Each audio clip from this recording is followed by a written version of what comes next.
Muy buenos días, muy buenas tardes, muy buenas noches. Te habla el pastor Carlos Betancourt de la iglesia Brainer Baptist Church. Estamos contentos de que hayas sintonizado nuestro canal, pero queremos recomendarte a que busques una iglesia donde puedas crecer tú y tu familia en una forma saludable. Bendiciones. Hasta pronto. Cristiano, y vamos a hacer un pequeño resumen para poder terminar en esta mañana. Y la vida cristiana, obviamente, yo no creo que tú quieras ser un cristiano aburrido, mediocre, un cristiano amargado. ¿Quién va a querer ser así? ¿O a quién le van a creer si dices que eres cristiano y te ven con la cara chupando limón? No. ¿Quién? La vida cristiana, yo creo que este es un ejemplo de lo que debería ser. ¿Qué es lo que te sucedió en el momento que aceptaste a Cristo? Ay, por las caritas que veo que todavía parece que... Mira, la primera cosa que sucede en la vida espiritual es el milagro de la salvación. Wow, cuando tú sabes que tú no tuviste que hacer nada y que Cristo hizo todo, debería entrar en nuestro corazón una especie de gozo, de alegría, de satisfacción. Wow, soy un hijo de Dios, una hija de Dios. Eso es maravillosamente extraordinario. Viene de lo alto. Eso puede suceder porque Dios así lo ha decidido. Cuando yo tengo la oportunidad de escuchar el Evangelio y el Espíritu Santo comienza a obrar en mi mente y el Evangelio comienza a ser su obra en mi vida. Una de las cosas maravillosas del Evangelio, cuando yo soy salvo, es que Dios comienza a hacer una transformación en mi vida, de tal manera de que yo voy comenzando a hacer cosas que antes no hacía normalmente. Normalmente no lo hacía. Entonces, el gozo del cristiano es saber que soy un hijo de Dios, una hija de Dios, que soy salvo. Ok, ahora, cuando seguimos la vida cristiana, nosotros hemos enseñado, el siguiente gráfico, fíjate que hemos enseñado que estamos seguros. O sea, ya aquí nosotros en la vida cristiana cada vez vamos pisando fuerte, pisando firme, de que yo como hijo de Dios voy conociendo verdades que me van haciendo fuertes. Pero ¿en qué me hace fuertes? Primero, en mi relación con Dios. Dice Juan capítulo 10, ¿quién me separará de las manos de Dios? Estoy en las manos de Dios, estoy en las manos de Cristo. Él me ha dado seguridad, estoy protegido de Él. Así que el único que puede traer seguridad es el Espíritu Santo. Y dice la Biblia en Romanos capítulo 8, dice que el Espíritu da testimonio a mi espíritu que yo soy un hijo, una hija de Dios. Así que esto ya es ganancia en la vida cristiana. Voy caminando seguro, porque yo voy escuchando ahí muchos que se llaman cristianos. Le pregunto, ¿tú eres cristiano? Sí. ¿Vas a la iglesia? Sí. ¿Y si te mueres, a dónde vas? ¿Has escuchado las respuestas? No sé, quizás Dios me permita, tal vez, a lo mejor. O sea, evidencias que dan realmente que tu cristianismo no está firme, no está fuerte. Quizás aceptaste a Cristo, pero ni entiendes lo que significa eso. Ok, entonces eso va a ir incrementando mi fortaleza de quién soy yo en Cristo, va afirmando mis pasos. La Biblia habla de dos verbos, arraigado y sobreedificado. La primera es arraigado, mi fe va tomando raíces profundas, va adentro y va absorbiendo todo el conocimiento que hay en la palabra de Dios. Pero cuando dice edificaos, comienzo yo a ser edificado como un edificio que va creciendo, y la gente puede ir viendo ese edificio, no solo en mi vida, pero en la iglesia podemos ser edificados. Wow, arraigados por un lado, para adentro de la raíz y sobre edificados. El edificio va a comenzar a crecer, va a crecer, va a crecer. Tu vida tiene que crecer, mi vida tiene que crecer. Ahora, para que eso suceda como iglesia, vamos al último, mándame el último gráfico. Hemos dicho que hay tres cosas que nosotros tenemos que hacer en la iglesia. ¿Qué cosas son? Primero, iglesia, ¿qué es la primera cosa que hace el cristiano que es salvo, que tiene el gozo de haber entendido el mensaje del evangelio? ¿Qué tiene que hacer primero? El bautizo. Ya tú eso debes saberlo, porque esas son las primeras obras que debemos hacer en obediencia al Señor Jesucristo. El bautizo y la Santa Cena. ¿Por qué es importante el bautismo y la Santa Cena? Ya ahora en este momento, mira, tú y yo somos llamados a predicar el evangelio. O sea, si queremos ser evangélicos, tenemos que predicar el evangelio. Ahora, nosotros predicamos de dos maneras del evangelio. Predicamos el evangelio adentro en la iglesia, pero también predicamos afuera.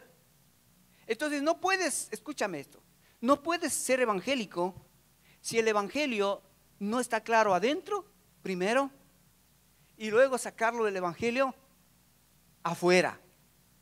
Entonces, la Santa Cena, primero el bautismo, la Santa Cena, el bautismo, no importa el orden, lo importante es que estos dos mandamientos, escúchame bien, te hacen exteriormente un evangélico.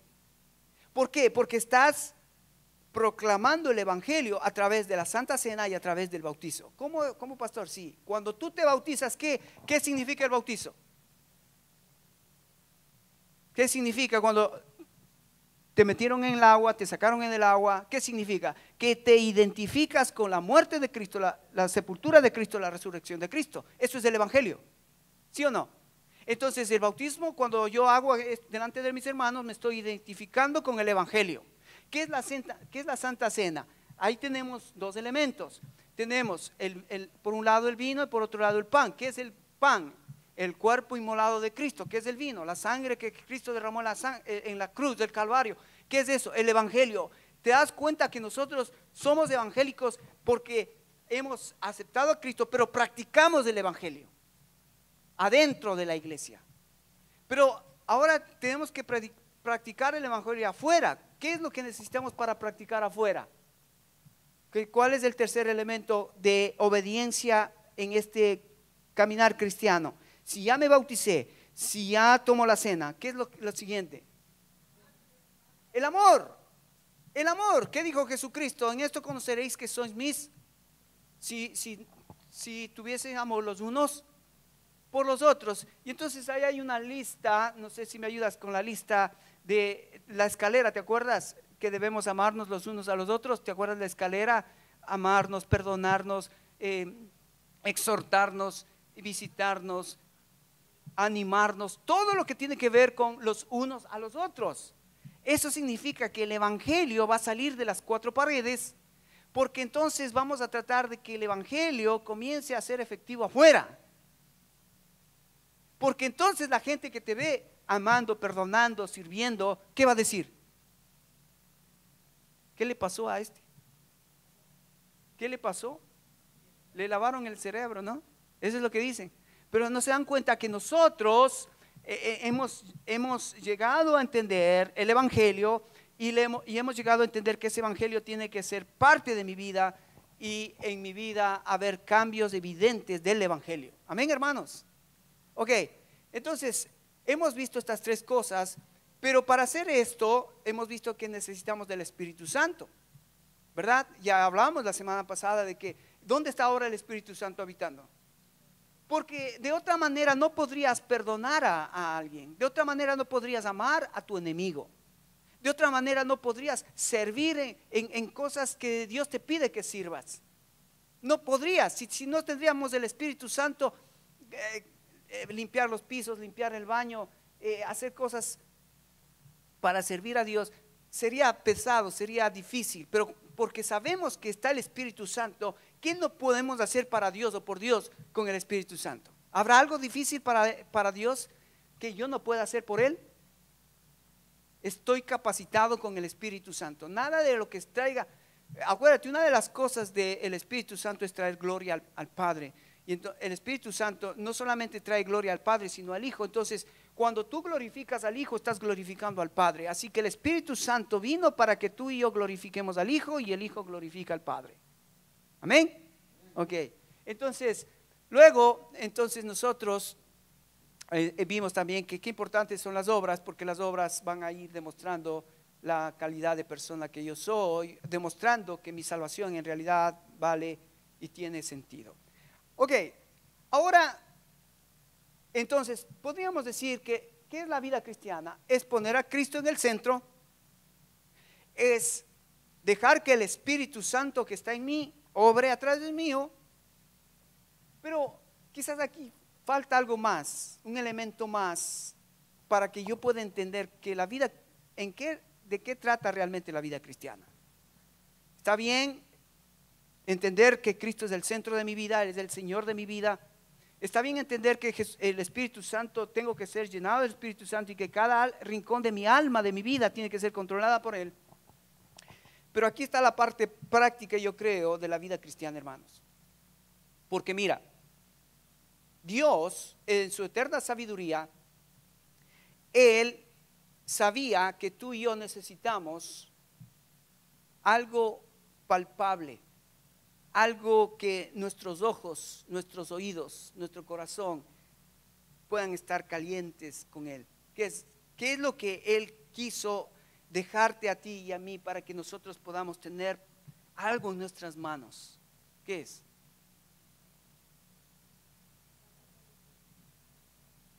Su revelación, la Biblia. ¿Sabes?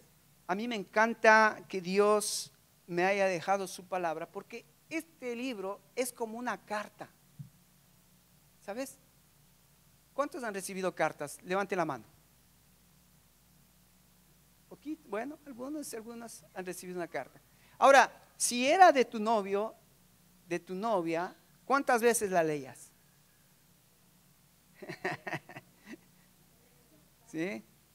Yo me acuerdo que tenía guardadas las cartas para leerlas y decir, ¿qué querría decir cuando dijo, no puedo dormir sin ti? No puedo dejar de pensar en ti. ¡Wow! ¿Qué palabras, ¿no? ¿Qué palabras más profundas? Así que una carta es algo que expresa, esa carta expresada con un amor, con una ternura, pero con un propósito que quiere expresar algo, que quiere decirte algo. Entonces, la Biblia es esa carta que Dios te ha dejado. Pero qué triste es que nosotros esta Biblia muchas veces como que no la valoramos como lo que es, una carta de amor que Dios me dejó para que yo le conociera primeramente a Él. O sea, ¿dónde vas a conocerle a Dios? En la Biblia. No hay otra forma. Vos puedes venir a la iglesia, vos puedes diezmar, vos puedes cantar, y eso está bien. Pero si tú no abres tu Biblia para conocerle a Dios y saber quién es Dios, te estás perdiendo de lo mejor aquí en la tierra, ¿sí o no? ¿Sí o no? Entonces, nuestro deseo es que juntos podamos venir a la Biblia, porque alguien ha dicho así, fíjate, me encanta este concepto, dice que la frontera donde se une el cielo y la tierra es cuando el cristiano va a la Biblia. Hay una frontera ahí donde cuando tú vienes a la Biblia, abres la Biblia y mira, aquí trazas una línea de lo eterno, de lo celestial, con lo humano, lo terrenal. Aquí hay una frontera, porque esta frontera te va a ayudar a poner un límite alrededor tuyo, porque estás hablando con Dios. Estás hablando con Dios. Voy a mostrarte dos textos que son interesantes, uno en el Antiguo Testamento. Ven conmigo en Deuteronomio capítulo 6, y este es un texto que ya lo has leído, pero te quiero mostrar para que veas la importancia de esta relación con tu Dios aquí y ahora. Deuteronomio capítulo 6, mira lo que dice Deuteronomio capítulo 6. Ahora mira, Dios está interesado primeramente en su pueblo y está interesado en hablarte. ¿Por qué está interesado Dios en hablarte? Porque Él quiere revelarte, primero, quién es Él, y segundo, qué es su voluntad, la voluntad de Él. Esta mañana dijimos, ¿por qué quieres adorarle a Dios? Pero si es que no sabes quién es Él, ¿cómo vas a adorarle a un Dios que no sabes quién es? ¿Cómo es? Y otra cosa, ¿cómo puedes tú darle gracias a Dios si no sabes si estás o no estás en la voluntad de Dios? A veces nos toca pasar por situaciones difíciles en la vida y no sabemos que esa situación en la vida que estoy pasando está planeado, está dentro del plan de Dios, dentro de la voluntad de Dios. Pero mira lo que dice Deuteronomio capítulo 6. Voy a leer. Nota aquí cómo Dios quiere hacer un contacto con su pueblo. Dice así, mira. Estos pues son los mandamientos, estatutos y decretos que Jehová vuestro Dios mandó que os enseñase. ¿Te das cuenta? Ahí ya vas, el autor, que es Moisés, nos va ayudando, que la Biblia en el Antiguo Testamento, ellos tenían mandamientos, estatutos, decretos de parte de Dios para su pueblo. Dice, para que pongáis por obra en la tierra a la cual pasáis vosotros para tomarla. Así que Dios tenía un plan, darles a conocer sus planes, sus propósitos, sus mandamientos, para que cuando entren a la tierra prometida, ellos apliquen lo que conocen de Dios, para que les vaya bien. Verso 2 dice, para que temas a Jehová tu Dios, guardando todos sus estatutos y sus mandamientos que yo te mando. ¿Te das cuenta qué importante? Dios remarca esto, para que pongas por obra, para que guardes, para que apliques, para que si al poner por obra esto te va a ir bien, dice Dios al pueblo de Israel. Pero también le dijo Dios que enseñara todos esos estatutos, mandamientos a tu hijo y el hijo a tu hijo todos los días de la vida, para que tus días sean prolongados. Así que fíjate qué importante para nosotros como padres es, primero, yo saber qué es la voluntad de Dios para mi vida, saber quién es el Dios en el que yo he creído, porque es eso lo que voy a traspasar a mis hijos. ¿Qué Dios estás traspasando a tu hijo? A veces nosotros pensamos que el conocer a Dios es algo que voy a orar para que Dios se revele a mi hijo. No, no, no. Necesitas tú darle a conocer a tu hijo el Dios que tú crees. Ahora te voy a explicar más prácticamente esto, pero los mandamientos para Israel no eran solo para los padres, pero los padres eran responsables de traspasar a sus hijos. Ok, verso 3 dice, oye pues Israel, cuida de ponerlos por obra para que te vaya bien en la tierra que fluye leche y miel, y os multipliquéis como te ha dicho Jehová, el Dios de tus padres. Aquí entonces, fíjate, el énfasis es, yo te voy a revelar, yo te voy a dar mis mandamientos, mis estatutos, mis leyes, para que comuniques a tus hijos y esos a tus hijos, y así te vaya bien en la vida. ¿Te das cuenta? Dios queriéndose revelar a su pueblo, ¿sí o no? Ahora la pregunta es, ¿Israel entendió eso? Pregunto, ¿y Israel entendió?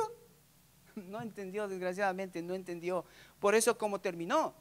Ok, ahora fíjate, este es en el Antiguo Testamento, Dios diciéndole al pueblo, mira, yo quiero que me conozcas y quiero que conozcas cuál es mi plan y mi propósito para la vida. Ok, ahora vamos al Nuevo Testamento. En Santiago, capítulo 1, Santiago está después del libro de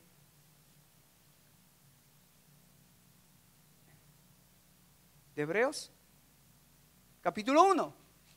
Ahora mira lo que dice aquí el autor, Santiago, versículo 21.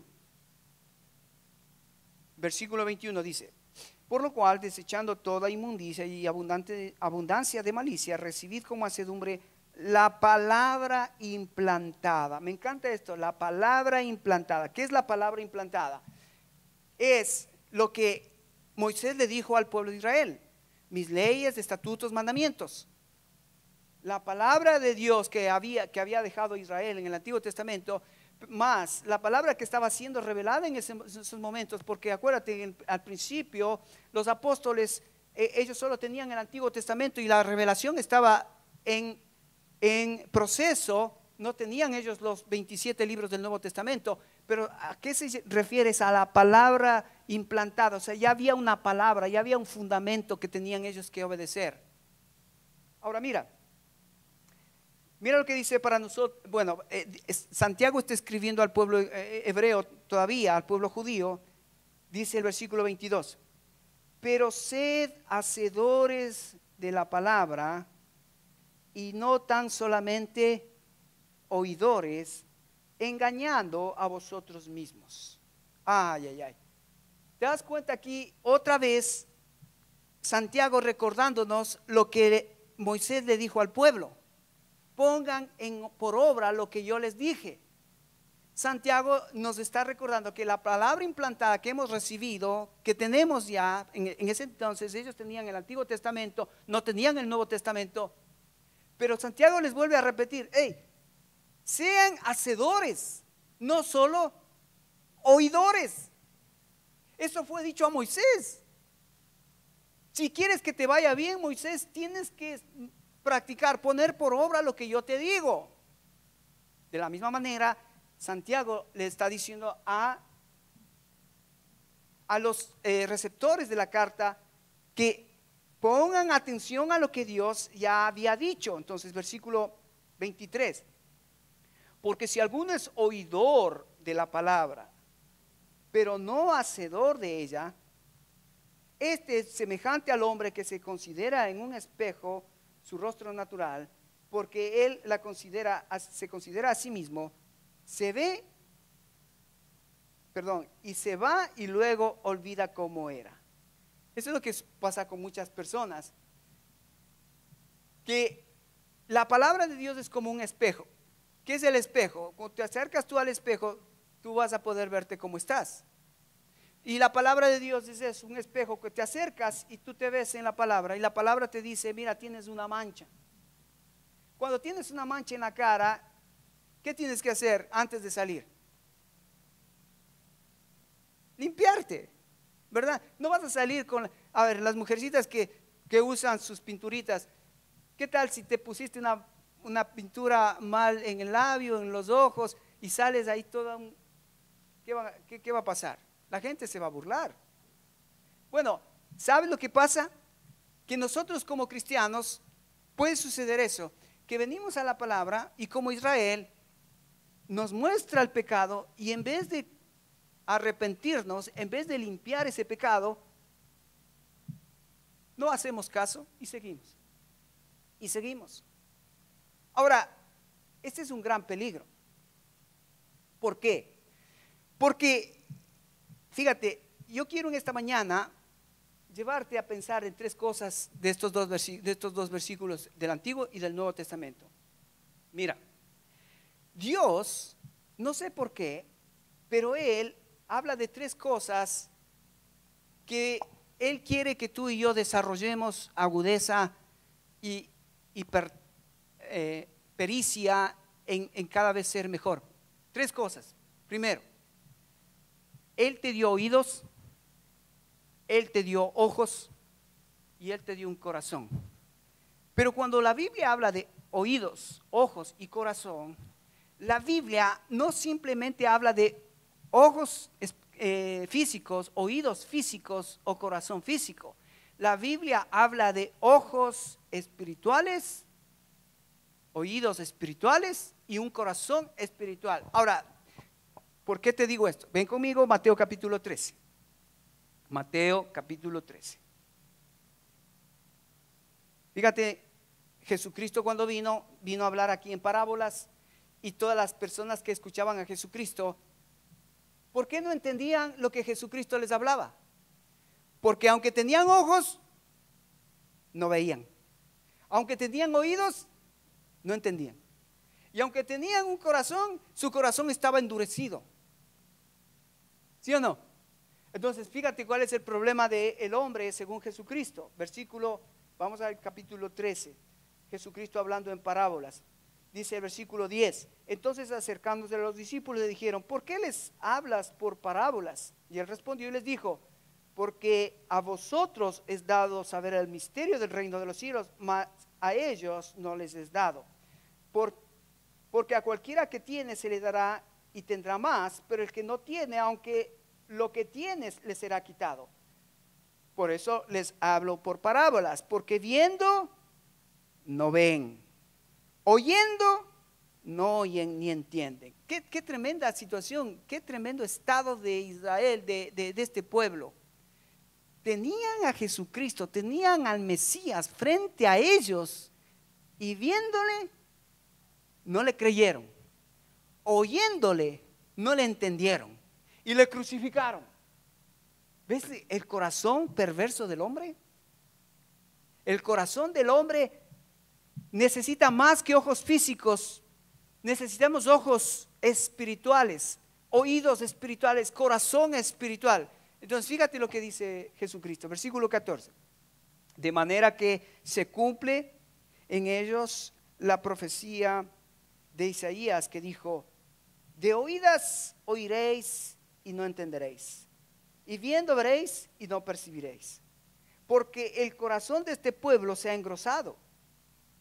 Fíjate, nombra ahí el corazón ahora de este pueblo se ha engrosado, y con los oídos oyen pesadamente, y han cerrado sus ojos, para que no vean con los ojos y oigan con los oídos, y con el corazón entiendan y se conviertan y yo los sane.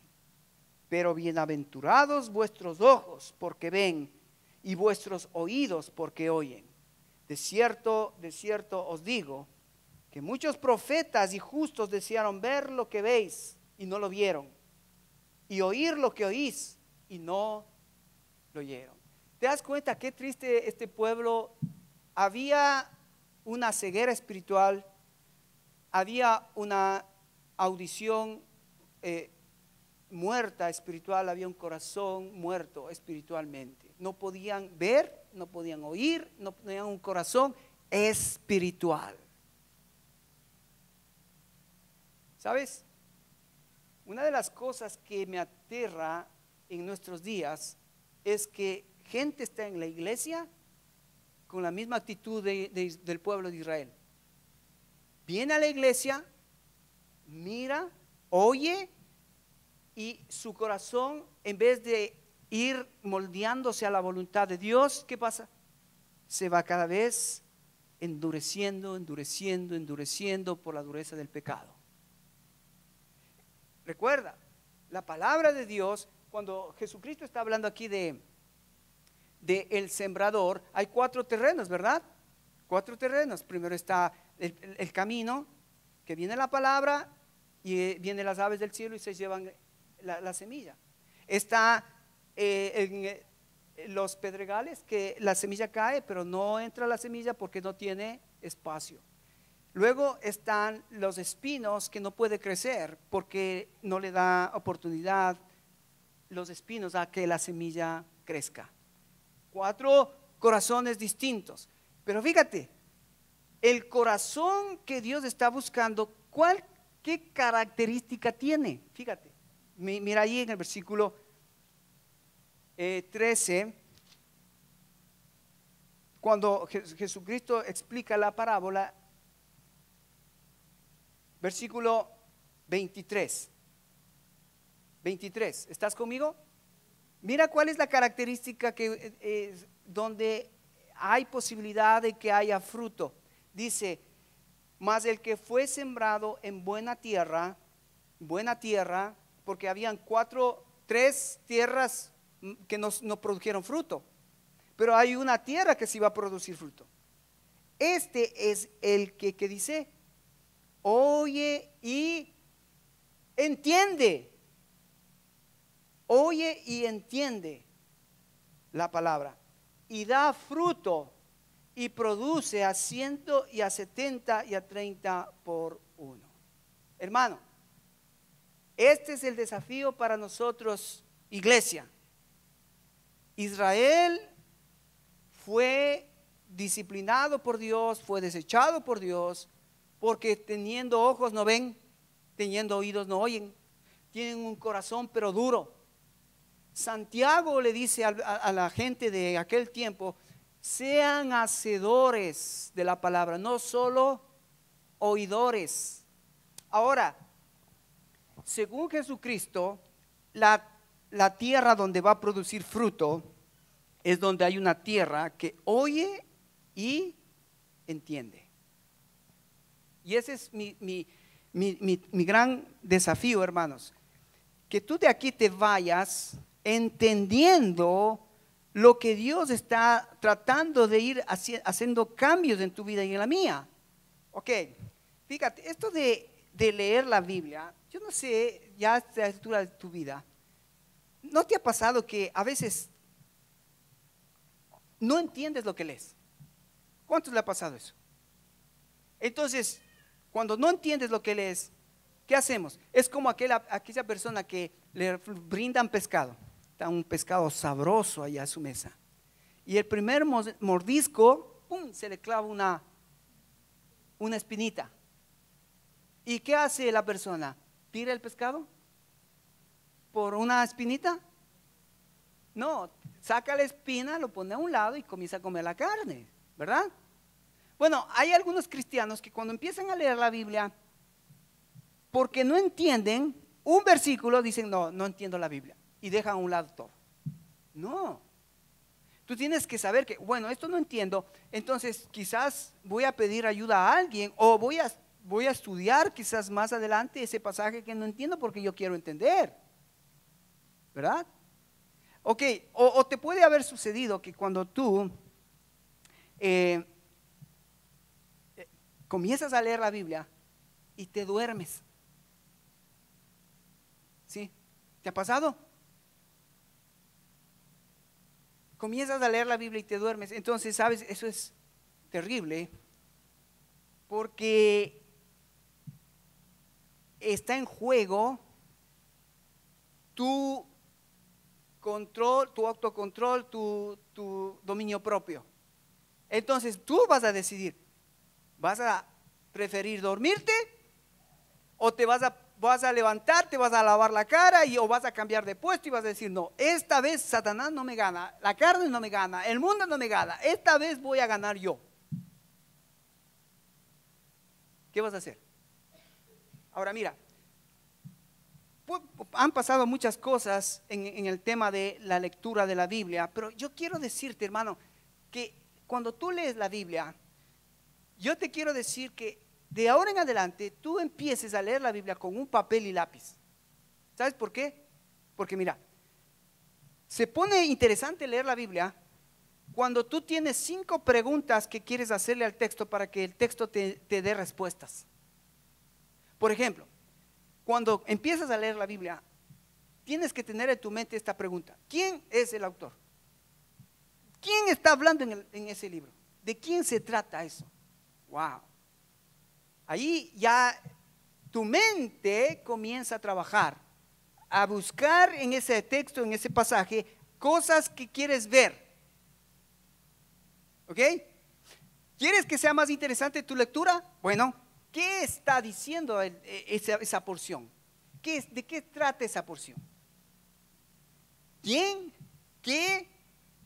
¿Dónde? ¿Dónde está pasando eso? ¿En qué parte geográfico de lugar está sucediendo eso? ¿En Jerusalén, en Samaria, hasta el último de la tierra? ¿Dónde está eso?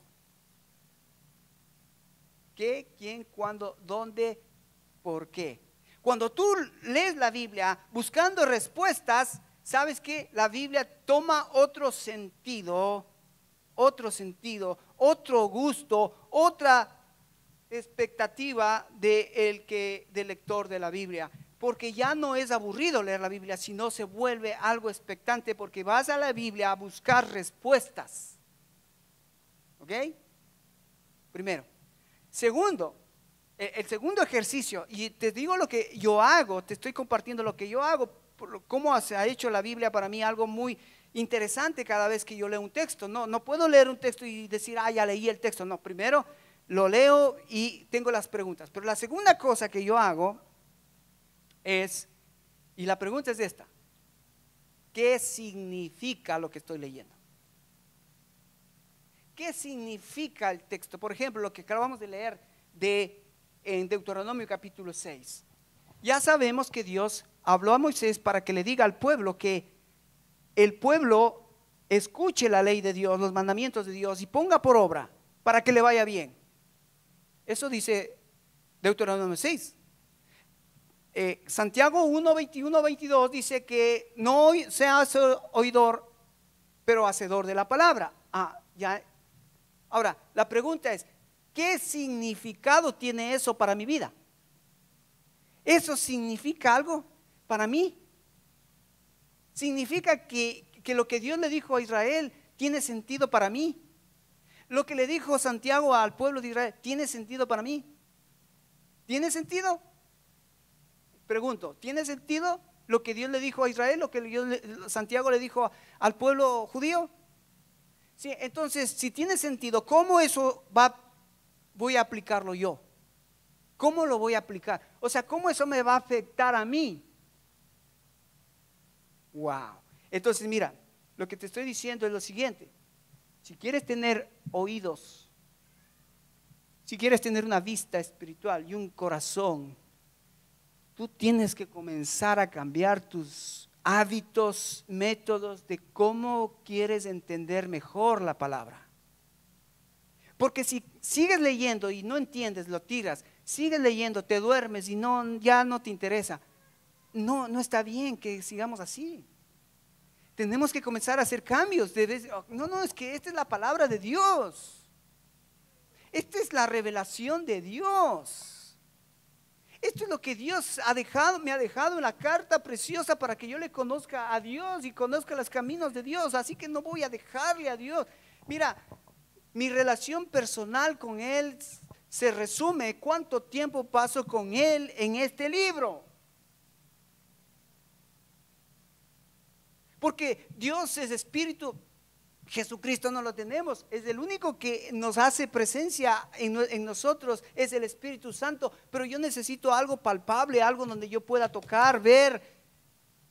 Y entonces, ¿qué es eso lo que Dios me ha dejado? Su palabra, para que yo pueda observarla, interpretarla y aplicarla a mi vida. ¿Sabes?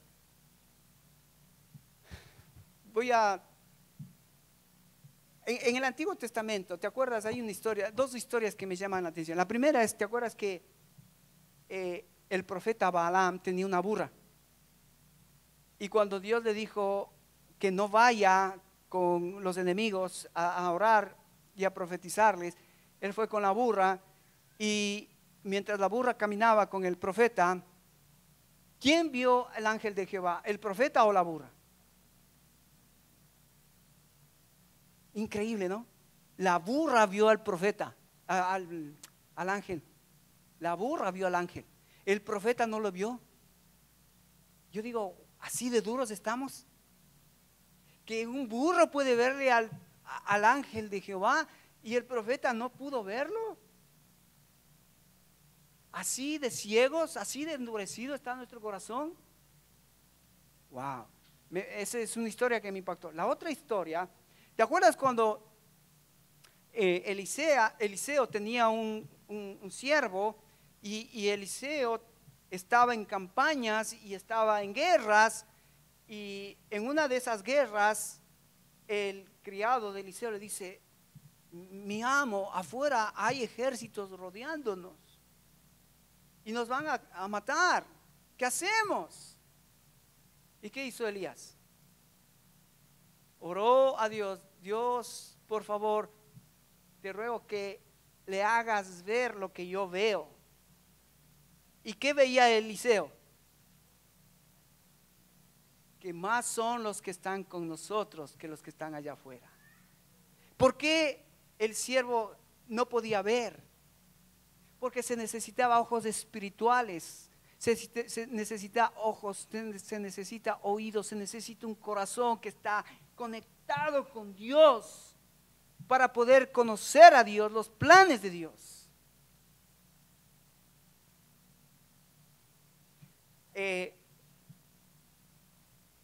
Hermanos, los días que vienen van a ser más difíciles por esa misma razón, porque muchos solamente estamos viendo cosas físicas que están sucediendo allá afuera.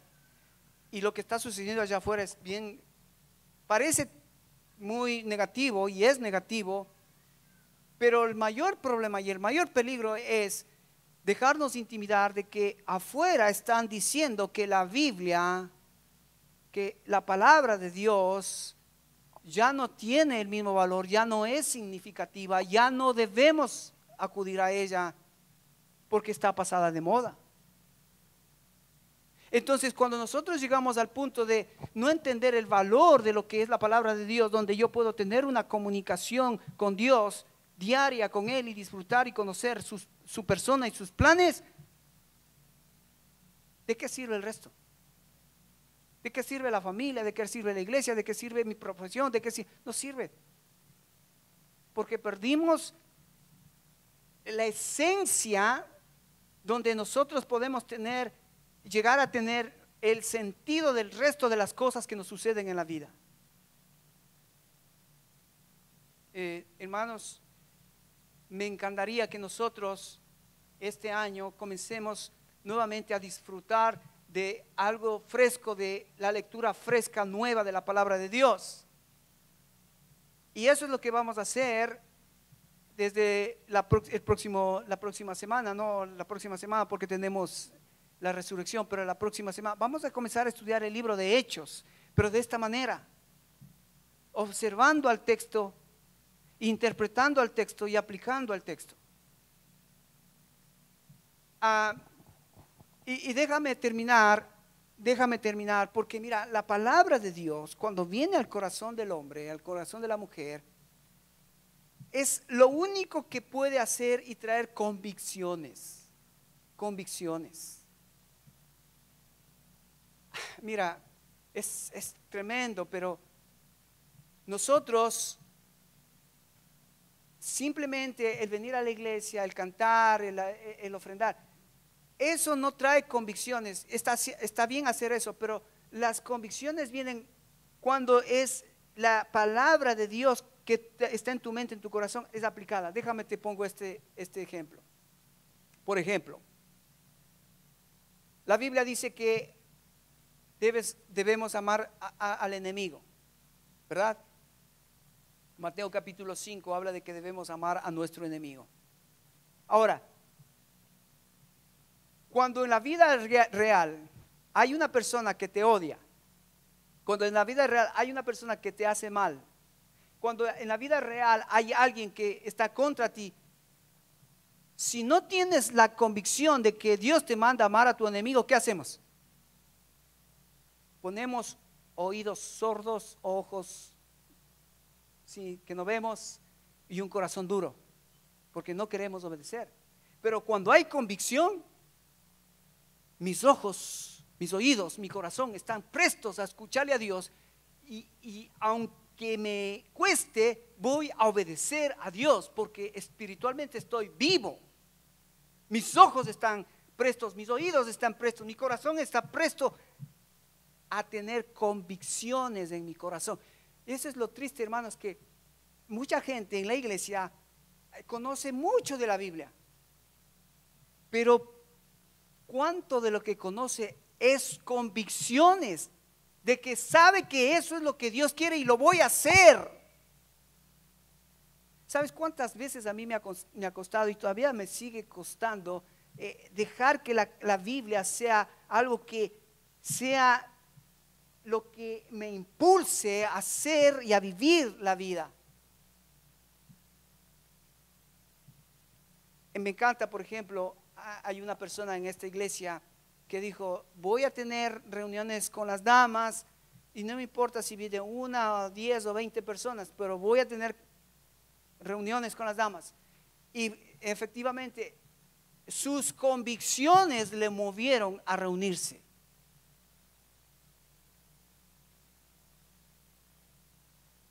¿Cuán convencido, cuánta convicción hay en ti de cosas que Dios ha dicho? Por ejemplo, fíjate, hay personas que saben que tienen que venir el domingo a la iglesia, pero viene el cuñado, viene el hermano, y las convicciones se van. Ahora, no estoy diciendo a nadie en particular, pero eso nos puede suceder a todos, ¿sí o no? Yo sé que Dios quiere que esté en la iglesia, pero cuando las circunstancias se ponen difíciles o cuando hay algo que me puede sacar de ese pensamiento que yo tengo, si no es convicción, no lo hago. Pongo pretextos. Pero cuando es una convicción, pues mis ojos espirituales, mis oídos espirituales, mi corazón espiritual está en ese pensamiento que Dios ha puesto en mi vida y no me va a mover nadie porque sé que eso es de Dios. Y hermanos, eso nos cuesta a todos y estamos todos en este proceso de hacer convicciones, no solamente tener un conocimiento de esas cosas. El pastor, me gusta lo que dijo el pastor americano, dijo, no, la iglesia no necesita más información, la iglesia necesita transformación. ¿Qué significa? Que lo que ya sabes, practiques. De eso se trata ya la vida cristiana. Lo que sabes, practícalo. Practícalo. Así que, hermanos, la palabra de Dios es lo más precioso que Dios te ha dejado, nos ha dejado, palpable, para verlo. Incluso si quieres oírlo, puedes poner un CD, un cassette para escuchar la palabra. Si no puedes leer, escúchala. Pero lo importante es que comiences a hacer de la palabra algo vivo, algo real, como Hebreos capítulo 4, versículo 12, que la palabra de Dios es viva y eficaz. Es viva, hermanos. Dice 2 Timoteo 3:16 que la palabra de Dios es inspirada por Dios y útil. ¿Para qué? Para redarguir, corregir, instruir a todo hombre a fin de que seas perfecto. Y puedo traer versículos tras versículos de la importancia de la palabra de Dios para tu vida y para mi vida. Pero hermanos, a menos que tú comiences a pedirle a Dios, Señor, dame una nueva expectativa, dame una nueva forma de acercarme a tu palabra, porque sé que esta es tu carta preciosa que me quieres hablar para yo poder conocerte a ti y conocer tus planes. No hay otro camino, hermano. El camino de la madurez no es por venir a la iglesia, no es por escuchar coritos. El camino de la madurez es poner convicciones en tu corazón y vivirlos. Ahí vamos a tener una iglesia madura. Hombres y mujeres viviendo por convicciones, no por sentimientos. Tristemente vivimos así en esta sociedad. La era milenial, el joven milenio es, ¿cuál es su perspectiva del mundo? Es que no siento ser hombre, es que no siento ser mujer, es que no siento. ¿Quién te mandó a mover tu vida o a hacer decisiones por sentimientos? Necesitas convicciones. Y esas convicciones vienen cuando tú comienzas a hacer que la Biblia sea real en tu vida y a ser práctico con lo que ya sabes. Bien, espero, hermanos, que esto de qué trata la vida cristiana, Cristo el centro, el Espíritu Santo adentro y seriedad con la Biblia, con este libro que Dios nos ha dejado. De eso trata la vida cristiana. Así que de aquí en adelante tus responsabilidades con Cristo, tu responsabilidad con el Espíritu Santo, tu responsabilidad con la palabra de Dios. Y entonces vas a ver que la vida cristiana en realidad tiene un significado superior. Ahora mira, quiero terminar. Yo sé que, por ejemplo, nuestros hijos tienen que estudiar y qué bueno que nuestros hijos vayan a la universidad, estudien, se preparen.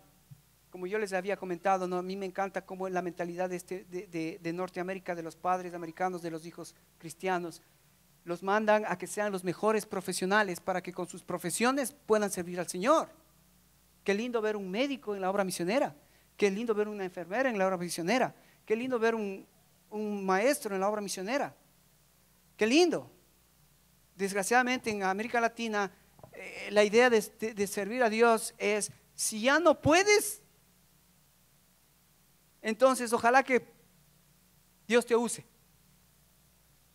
Pero ese no es el concepto en la Biblia. En la Biblia es el concepto es que Dios quiere prepararte de tal manera de que seas el instrumento de Dios, en las manos de Dios, en donde tú estés, ya sea en la panadería, ya sea en la carpintería, ya sea en la construcción, donde Dios te ponga, ahí Él te quiere usar.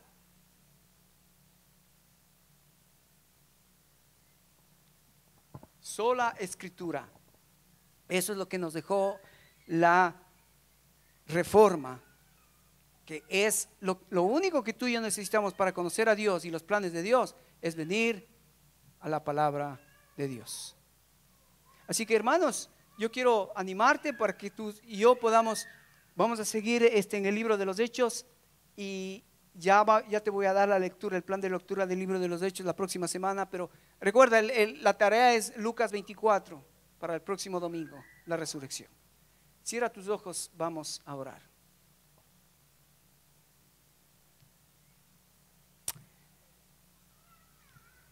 Querido Padre Celestial, qué paciente que eres con nosotros. Y por eso yo te alabo, Señor, porque has tenido tanta paciencia conmigo que a veces, Señor, no sé por qué estoy donde estoy, cuando yo sé que muchas veces he sido infiel y te he fallado.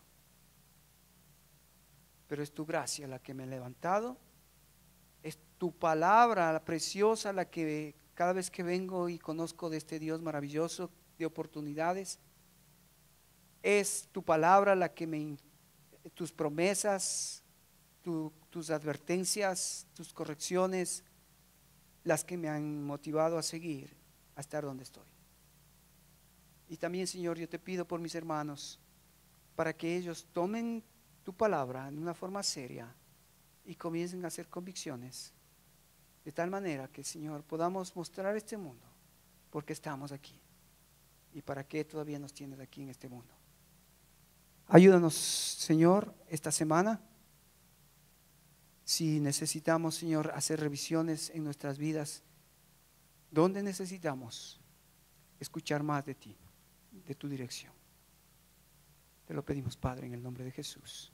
Y el pueblo dice, amén, amén, amén. Muy bien, hermanos.